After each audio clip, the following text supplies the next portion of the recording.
Right. Anyway, I used to work in mines, right? And because I'm a golly bastard, they put me in this gang. Yeah, well, that's I swear. So anyway, they put me in this gang, and it was like the gang of the dispossessed. So it's called Snap Time in the Van.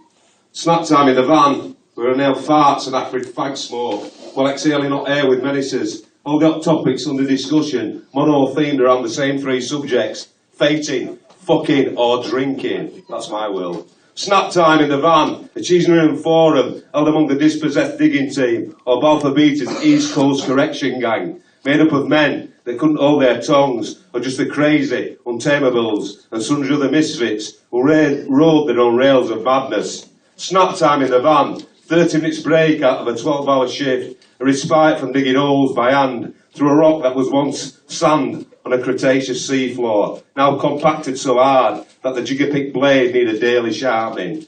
But now we sat man to man, all eating sliced white bread sandwiches and drinking from flasks of stewed tea. Snap Time in the Van, where a wind-up could turn into a serious punch-up, as this was a gang of workers made up from feral street fighters who could not be tamed by a terminal or any other HMP. This van of false facades and bravado simmered like an unattended milk pan that sometimes boiled over into random violence, with a piss take too far being an excuse to cross the line of standoffs as protagonists exchanged bare knuckles, headbutts or kicks in hand-to-hand combat decider of who owned the fastest car. Snap Time in the Van. Matty tells us all that whilst out on patrol in Northern Ireland, he'd watched his best mate die from a sectarian sniper's bullet to the head. It sent Matty mad. He'd proudly boast and loudly state, "I'm the only sane person in this van, as I've got a certificate from my psychiatrist to prove it."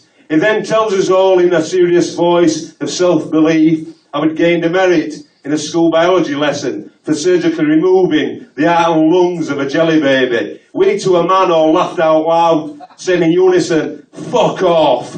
Later, back on the tracks, I took the piss too far, and Matty charged at me like a deranged Thor, complete with a 7-pound hammer, which I definitely sidestepped and floored him with a shovel. Snap Time in the Van, a sociologist's dream date. Cheese sarnies, always eaten to the sounds of unmerciful, beyond the pale piss-taking, where being an hard bastard or slightly psychotic helped you through a day spent digging holes on the East Coast main line in the company of men who wore half-eaten ears, all beetle-browed and scar-tissued, who tried to breathe through broken noses, all displaying tough guy poses. No hiding places for the shy retiring types, for daily you had to play the hard man game, or they'd have eaten you too at Snap Time in the Van.